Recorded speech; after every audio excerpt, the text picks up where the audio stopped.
Welcome to Goobertown Hobbies. My name is Brent. This is Citadel Contrast Paint, and this is a homebrew heavy body wash. These two are very similar. Stick around, I'll show you how cheap and easy it is to make this stuff in any color you want, and I'll show you how much fun it is to use. So at the time of this recording, Games Workshop is marketing their contrast paint line pretty hard, and it's gotten a lot of attention. A bit later in this video, I'll share my overall reaction to the contrast paint release, but first, a quick look at how it works on a model. This stuff seems to fall somewhere on the spectrum between a paint and a wash. When it's applied over a light color base coat, the high points get tinted, the recesses get shaded, and the overall effect is pretty neat. Highlights, shadows, and everything in between get established quickly and easily with a single coat. This is all pretty cool, but the basic technique has been around for a long time. Washes over white were actually how I painted up my 3rd edition Dark Eldar warriors. This picture shows me painting with washes over white in 2017. Just look at that hair. That's 2017 for sure. Acrylic paint, acrylic ink, washes, and yes, contrast paint are all made out of pretty much the same ingredients, just in different ratios. Pigment powders are the source of color. Acrylic polymer is the binder medium, which helps the pigment to be suspended in a liquid. When it's dry, it's the acrylic polymer that gives the paint its durability and adhesion properties, as well as its texture and sheen. The final major ingredient in acrylic paints is water, the solvent in which everything else is suspended. Other additives can include co-solvents or surfactants to modify the viscosity and surface tension of the mix. The real point here is that paints and washes really aren't that complicated or mysterious, and it's pretty straightforward to modify a paint to give it characteristics that we want to work with. We can change the thickness, the flow, and the amount of pigment in paint pretty easily. In this video, I whipped up some washes that behave a lot like GW contrast paints. They flow nicely, they keep their cohesion, shade the deep spots, and give a nice looking effect. Take a look at these test models. All of them are a single coat of wash over white. Some of them are contrast paints, and some of them are my do-it-yourself blend. One of them is actually a wash that I made from CraftSmart Craft Paint. Can you guess which one? Yep, it's this party animal right here. Being an amputee doesn't mean that you can't still have a great night out in the dark city of Camorra. People say that you can't paint minis with craft paint. Someday I might have to challenge that assertion.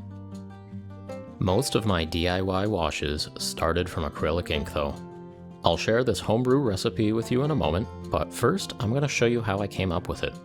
Experimentation is a really important part of the way that I hobby, and it's something that I want to share with you. Before we go any further, let's talk about these test models that I'm using in this video. You can use anything with a bit of texture on it to run tests like this: bits, army men, broken down models, anything like that. I'm obviously using some Dark Eldar. I started with this pile of broken down Dark Eldar warriors. I went through a phase a while back where I bought a lot of used Dark Eldar on eBay, stripped them down, and repainted them. Unfortunately, a pretty large percentage of the warriors were in terrible shape when I bought them. That's alright though. Broken down models still have plenty of uses. In this case, I'm using them to check out contrast paints and to see if my washes work the way that I want them to. I built up a bunch of these janky models, primed them all white, and got set up to do some testing.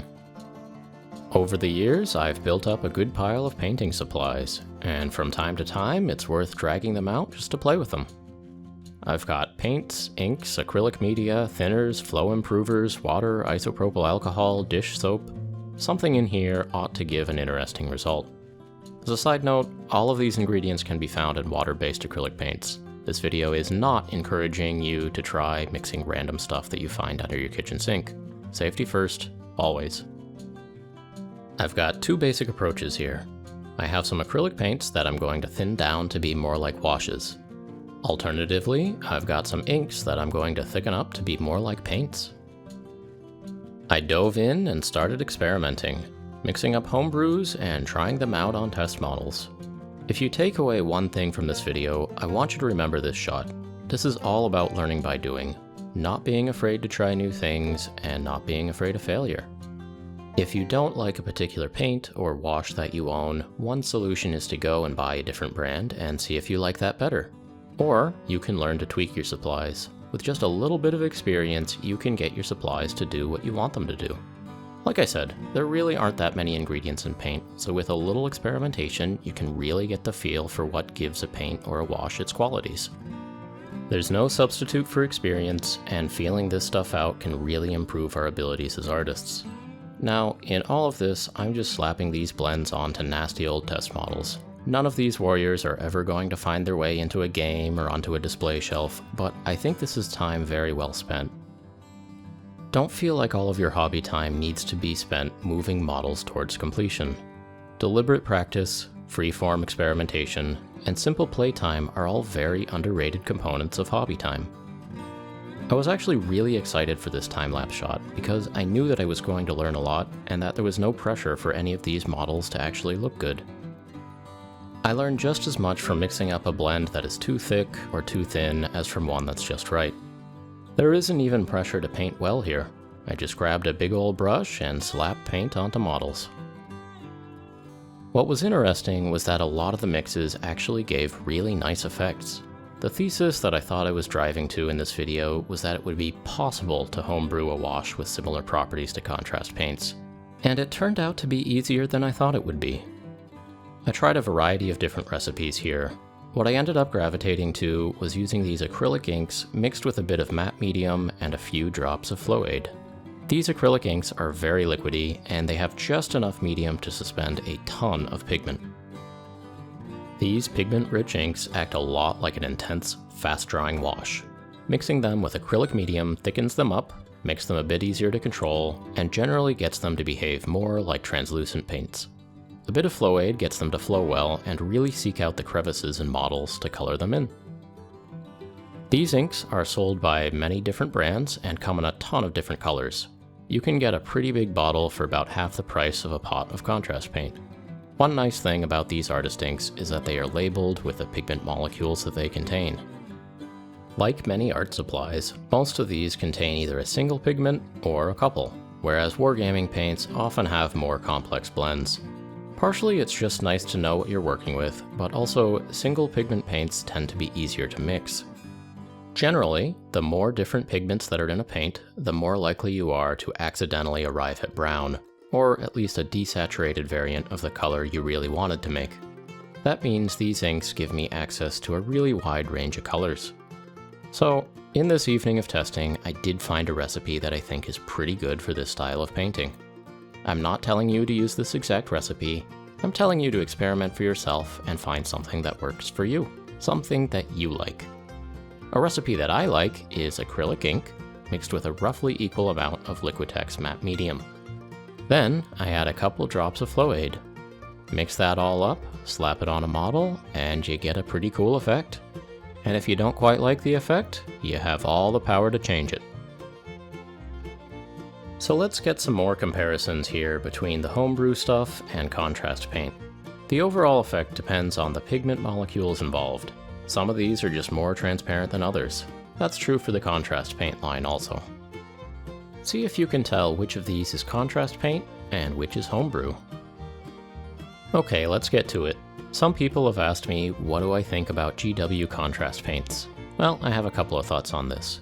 Washing over white or tan or light gray or whatever is a really fun technique. It's been around for a while, and it's great for certain applications. Like I said, my Dark Eldar army is based around this technique. I actually started preparing for this video long before contrast paints were announced. I primed these Dark Eldar white to do a video on pretty much this topic months before anyone outside of GW had heard of contrast paints. So Games Workshop didn't invent anything new here, this isn't some miracle product, but this is a fun technique, and I'm glad that it's getting a lot of attention. Games Workshop used to recommend and champion one major painting technique: prime, base coat, wash, layer, and highlight. That's a great method, but there's a whole lot of other ways to paint a cool mini. Now the company has two really different methods that they support, and I like that. Different techniques are good for different situations, and experimentation makes us all better artists. So in this video, I'm not telling anyone that they shouldn't buy contrast paints just because you can make something similar for yourself. The convenience factor of grabbing a pot off of the shelf and having it be ready to go is a real thing. Also, the binder and solvent recipe that they came up with really is pretty great, at least for several of these colors. It's got a great flow to it, and it really clings to the corners and recesses in a fun way. There's another bonus with Games Workshop paints in general. Sometimes being able to use the exact color that's on the box, or in the app, or in Duncan's video is worth paying a bit of a premium for. That brings us to this. These contrast paints are extremely expensive. Like, I was surprised and actually upset at the cash register. $7.80 American for an 18 milliliter bottle. Oh.